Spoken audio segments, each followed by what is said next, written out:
Olá, amiguinhos e amigolas, sejam bem-vindos a mais um vídeo aqui no canal e eu gostaria de pedir para vocês deixarem os seus likes para dar aquela ajudada aí no algoritmo do YouTube. Muita gente que estava inscrita e até com a notificação ativada nem tá sabendo que o canal voltou, porque a inatividade aparentemente faz isso.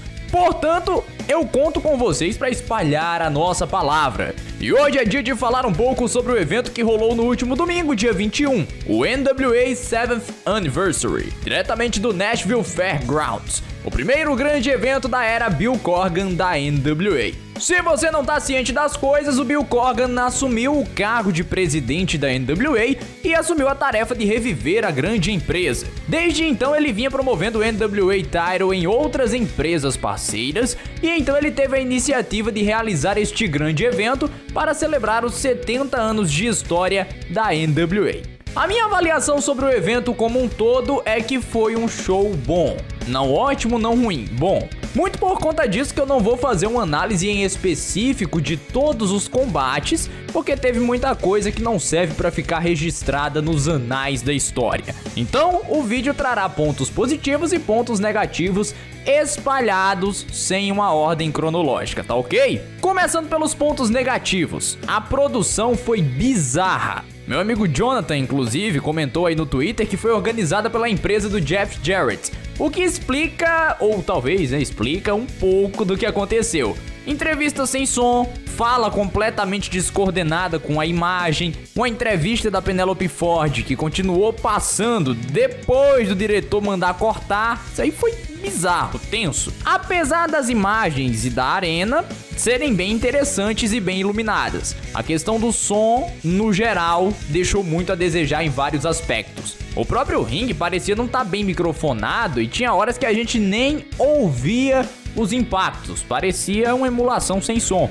O próprio Bill Corgan, inclusive, pediu desculpas por isso e disse que não vai mais fazer eventos por um longo tempo até ele conseguir normalizar essas coisas. A única luta que eu achei um ponto negativo foi a luta pelo NWA Women's Title, em que a campeã Jazz e a Penelope Ford pareciam não se conectar de maneira nenhuma. Fora que o final foi extremamente bizarro. Nosso querido Earl Hebner parou de contar depois que a Jazz deu um Michinoku Driver somente para acabar a luta com uma submissão da Jazz. É normal acontecer isso de faltar conexão, mas não foi uma boa exposição do wrestling feminino, sabendo que temos tantos outros nomes melhores na atualidade. Isso foi realmente um ponto muito negativo do show. A luta do Laredo Kid com o Barrett Brawl e o Tag Team Open Challenge, pra mim, foram dois combates somente para encher o tempo do show. O Laredo Kid teve uma performance excelente para o tempo que foi dado e o Barrett Brawl aparenta ter talento, mas eu preciso ver um pouquinho mais dele para poder formar uma opinião. A luta de duplas foi interessante, né? Serviu para anunciar o retorno da Crockett Cup no ano que vem, né? Foi anunciado, se você não sabe, vai rolar de novo o grande torneio aí em homenagem ao Jim Crockett. E foi bom ver também o Crazy Steve e o Shannon Moore novamente. E foi mais interessante ainda ver o Crimson e o Jax Dane como uma equipe liderada pelo Road Warrior Animal. Eu tenho um gosto meio peculiar assim por duplas formadas por dois caras gigantes com um manager imponente. Também quero ver mais deles, mas nesse show eles serviram como meros tapa-buracos. Como todo bom evento de aniversário, um ponto positivo, já mudando a chave aí, foi a presença de algumas lendas importantíssimas para a história da NWA, como Dory Funk Jr., que ganhou o título lá no final da década de 60, e o grande Magnum TA, uma estrela em ascensão que teve sua carreira tragicamente encerrada por um acidente de carro. Não abdicar da história já é um grande começo para a era do Billy Corgan. O show ainda teve a presença de nomes como Blue Demon Jr.,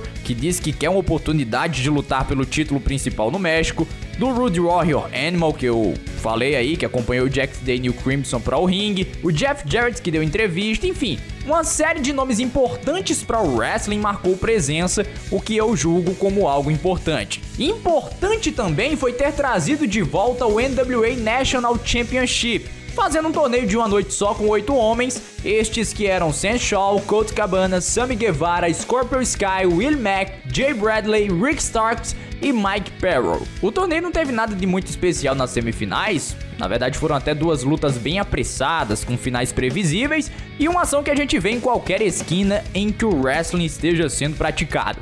Um destaque positivo para as semifinais, na minha concepção, foi descobrir esse rapaz chamado Rick Starks. Se ele for bem lapidado, tende a ter um grande futuro no entretenimento esportivo. Avançaram para a final Sam Shaw e Willie Mack, e me surpreendeu bastante o físico do Sam Shaw. Ele é aquele maluco psicopata que apareceu na TNA um tempo atrás e ele tá gigante. O combate entre eles trabalhou bem a psicologia do underdog, com o Willie Mack gigantesco, tendo sido atacado após as semifinais, conseguindo vencer todas as barreiras e alegrando um público que estava ao seu lado. Se você é do tipo que gosta de histórias de superação e se preocupa mais com história bem contada do que com uma luta bem lutada, este é um prato cheio para você. Outra luta em que a psicologia esteve em alta foi Tim Storm vs Peter Avalon. Uma luta que eu achei especial por N motivos, mas o principal foi por reviver como nada no show uma luta dos anos 80. Um cara velho e forte enfrentando um pentelho excêntrico e folgado. Isso é a mais clara apresentação de wrestling de décadas passadas possível. Havia toda uma história de vitórias roubadas do Avalon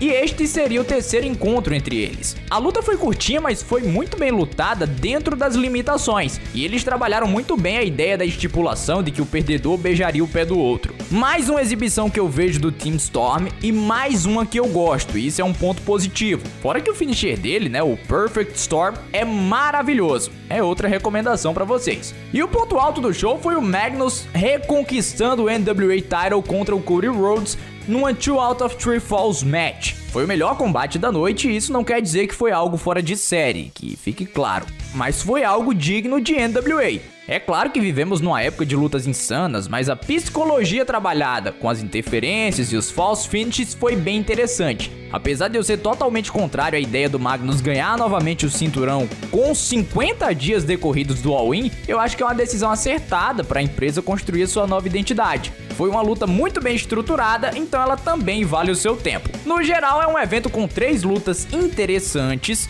Não é um must-see ou um candidato a show do ano, mas ainda assim é um passatempo divertido para pouco menos de 3 horas. Você vai se divertir nem que seja com os erros bizarros de produção, eu garanto. É isso, pessoal. Até o próximo vídeo. Tchau, tchau, galera.